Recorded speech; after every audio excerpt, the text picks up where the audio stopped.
Each time I pick mic, it's not man that is talking, it's God. I've told us here before. Forget the body you are seeing. It's God. There are many people who are seeking for the opportunity. They wish to sit under my teaching, but they don't have that privilege yet. And you have it. Don't abuse it. Are you hearing what I'm saying? Don't what? Abuse it. They wish to be here, to sit under it. I told us that is an issue of must. Is that not how I said it? I put water talking. I talk with fear. I bent word. Everything I said, did it happen as I said it or not? Answer me now. If you are like this, I will, Ahab did not like truth. And because Ahab no like truth, Micah told him lies. And when Ahab perceived that Micah lied to him, he said, how many times have I told you not to lie to me? Why would a prophet lie to you when you like lie? Are you hearing me? She knows me. There's a way you push me and we give you character. The character will tire you. I'm telling you. I might just see you a bad entry hole. I'll just be doing my own. You will enter that hole. Because I've realized I don't like truth.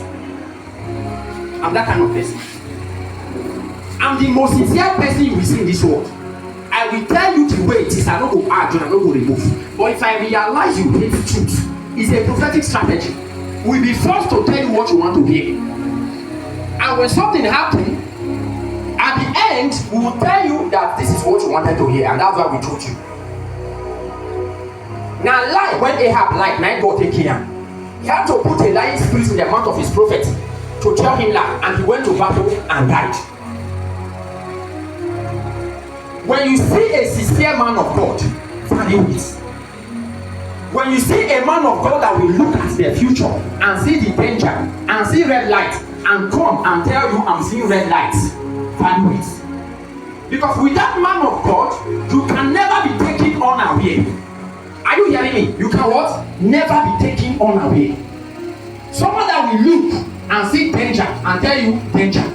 Someone that will look and say see blessing. But for you to get this blessing, this is what you must do. When you have that kind of person, you are safe. You will only die or perish when you don't pay attention to that kind of person. The king of Israel could escape death several times from the king of Syria because he was listening to Elisha. At a point, the king was tired and said, who is revealing our secret to Elisha? We have a traitor among us. They said, you don't have any traitor. There's no betrayer here. It is Elisha the prophet that sees everything you plan in his room and he reveals it to the king of Israel. Are you hearing what I'm saying? So long he was listening to Elisha, he was safe. The day you pay deaf ear to a watchman that God has given to you to watch your life and see the dangers there and warn you from the dangers to enter grave. Because you are not listening.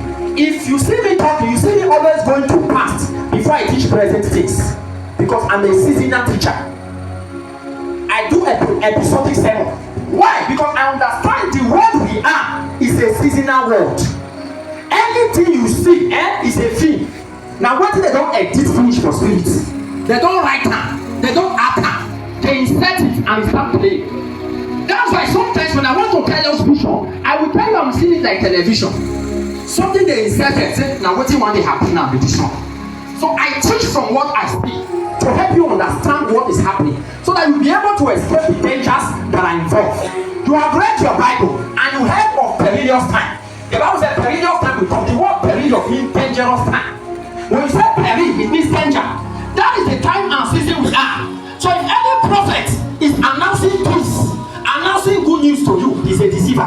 He's a prophet that Satan sets to blindfold you so that you will die unaware. Are you hearing what I'm saying? It's a perilous time. So a prophet that will look at danger and then you see danger, this is how you will escape this danger. That is the voice you must listen to. And you must value it. Else, God will take that man away from you and give it to people who deserve it. Then you will be left in darkness. There are people that are looking for answers. They want to hear from God, they can't hear. They are looking for a man who will hear from God for their sake. Nobody. direction in life. That is the most frustrating thing that can happen to a man. When you are living a life without what? Direction. You don't know what the plan of God is for you. They ask you what's your purpose. I don't know. Are you hearing me? Someone came to my house to paint. He was asking me, how can I discover my purpose? He said, this paint work that they do now, my purpose. I said, it's your gift or a talent you acquired because you desired it. That's not your purpose. You cannot discover your purpose by yourself. You cannot create your purpose for yourself. Your creator created your purpose. When he was creating you, he had something in mind. Are you getting me now? Before he created you. And that is what he designed you for. So only he can tell you your purpose. So if you leave his voice, leave his direction, and start doing things on your own, you are a vagabond, a man without destination, a man without hope. Are you hearing me? A man that has no destination, you are just wandering, a wanderer. A man who is staggered all through his life and end up in vanity. And when he later dies, he will look at his days and the time he spent.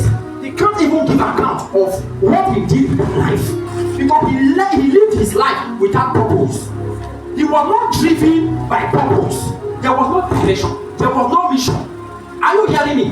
When you know your purpose, then you will know what to be doing at a particular time. You will know what to focus on. Many of you don't have focus. Anything can take your attention. When they call you here, you go. When they call you here, you go anywhere but left it because you don't have purpose. You have not discovered it. As I am now, you can't pull me. You can't drag me anyhow. If you like tell me, oh, there is 5 million here. Let's go and do this thing. I'll tell you, no, I know my purpose. I'm in my field and I focus on that field. Are you hearing what I'm saying? No matter how you try to drag me, entice me, you're on your own. Are you following what I'm saying? A woman was telling me, if you get the opportunity and travel, go abroad, we were discussing something about Nigeria and traveling stuff. I said I get the opportunity, I know they travel. I have mission in those states. When I finish, I go to the next place. When I finish, I go to the next place. So when God now said, oh yeah, it is time to go to America, then I will know that my purpose is taking me to what? America. So when I get there, I will still be fulfilling my purpose. But if I leave my purpose and travel to America, I will go there as a beggar. I will go there as a servant. That is why a man can go to America and start cleaning people's shoes. I won't go there to clean people's shoes. If I go there, people will be standing in the airport waiting to receive me because I am coming with my purpose. And those that are inviting me there knows my value.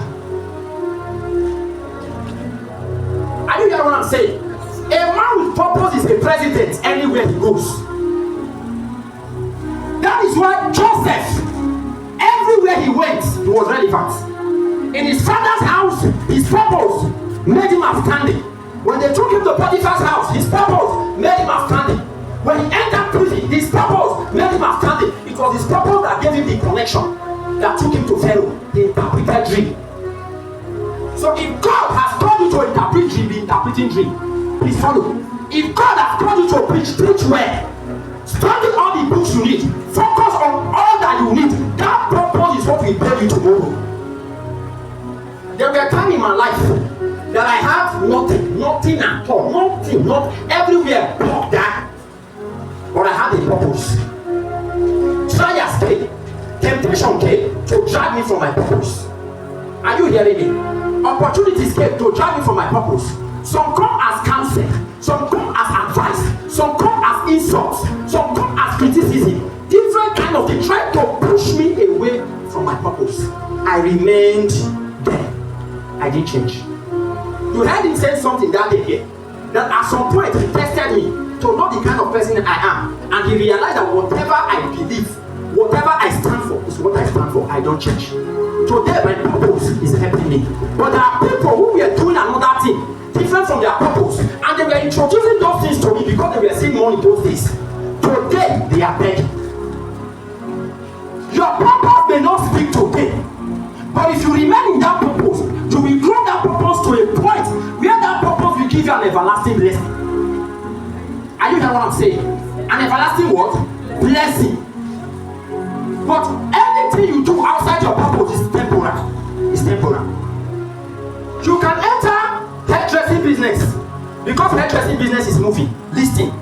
And as you are doing that business, you are seeing money. For your mind, now so it will remain. Days are coming. The hairdressing business will no longer move. You will be forced to switch. So you are like a chaff that the wind bloweth. But a man with purpose will remain there. Are you hear what I'm saying? Those who were called into music, Frank Edward, till today is still singing. Whether dollar rise, dollar fall, he's still singing. Are you hearing me? Whether market change, he not change, he's still singing. Suleman is a preacher, he's still preaching till today. Whether dollar rise, he not rise, he's still preaching. Is he begging for money?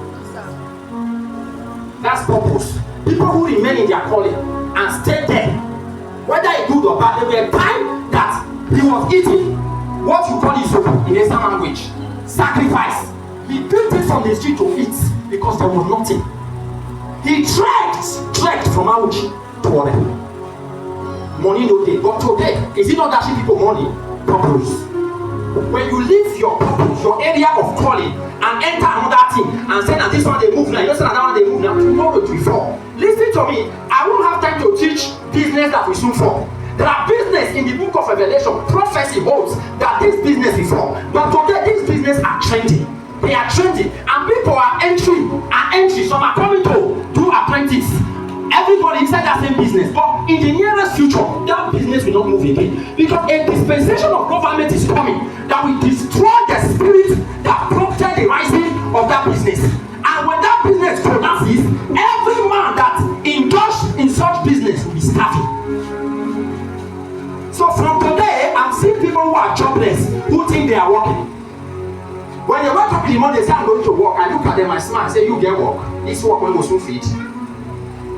Are you hearing what I'm saying? They don't have direction. Nobody is teaching them. Nobody is guiding them into future. There are people who are rich today. Tomorrow they will bankrupt. Because what they invested their money into will become horror in the future.